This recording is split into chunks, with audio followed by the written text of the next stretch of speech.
কালকের যে ঘটনা ঘটলো আপনারা জানেন, গণ অধিকার পরিষদের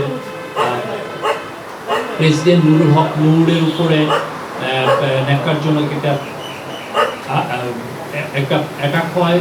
উনি অসুস্থ, ওনাকে খুব ঢাকা মেডিকেলে ওনাকে চিকিৎসা হচ্ছেন।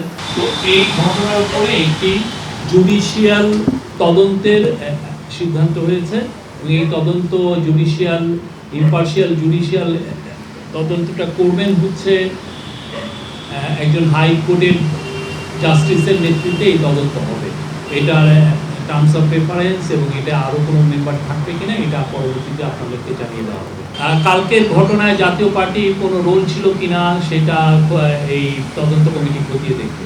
চিফ অ্যাডভাইজার ইনজুর্ড নুরুল হক নূরকে ফোন দিয়েছিলেন। প্রথমে ওনার ওয়াইফ ধরেছিলেন, তারপরে নূরের সাথে কথা হয়েছে, নূরের ওয়াইফ ধরেছিলেন। উনি তার সমবেদনা জানিয়েছেন। উনি নূর এবং নূরের সহকর্মী যারা আহত হয়েছেন তাদের প্রতি সমবেদনা জানিয়েছেন।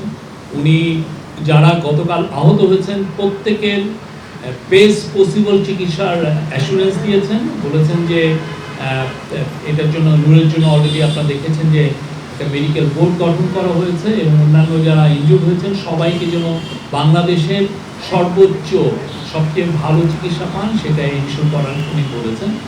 এবং উনি নূরকে বলেছেন যে এই ঘটনার জুডিশিয়াল তদন্ত হবে, উনি ওনাকে জানিয়েছেন।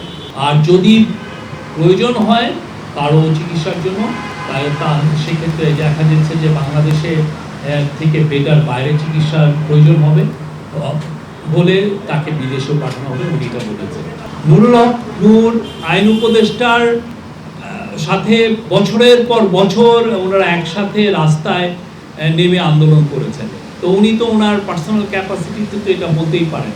কারণ নুরুল হক নূর উনি আইন উপদেষ্টা হওয়ার অনেক আগে উনি ঢাকা ইউনিভার্সিটির সবচেয়ে ভোকাল প্রফেসর ছিলেন এই ফ্যাসিজমের এগেনস্টে। তো সেই সময় নুরুল হক নূর ছিলেন ওনার সহযোদ্ধা। এবং আপনি জানেন নুরুল হক নূর বা স্টুডেন্টের প্রতিটা যখনই কোনো বড় প্রোটেস্ট হয়েছে সেখানে আসিফ নজরুল ছিলেন একজন ইম্পর্টেন্ট একজন ফিচার, উনি ওইখানে ছিলেন, ওনার সবসময় ওনার প্রেজেন্স ছিল।